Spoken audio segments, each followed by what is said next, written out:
So hello guys and welcome back my YouTube channel mobile helper. आज के video में बात करने वाले Vivo T4 अल्ट्रा के फ़ोन में यहाँ आवाज़ बढ़ाना चाहते हो, वॉल्यूम प्रॉब्लम है, आवाज़ बढ़ाना चाहते हो या कम करना चाहते हो, वॉल्यूम से रिलेटेड कोई भी प्रॉब्लम है, सोल्व कैसे करेंगे इस वीडियो में लाइव प्रूफ बताने वाले।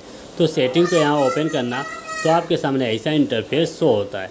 आपको थोड़ा ऊपर की तरफ स्क्रॉल कर लेना है। स्क्रॉल करने के बाद साउंड एंड वॉल्यूम का ऑप्शन देखने को मिल जाएगा, तो इस पर आपको क्लिक करना।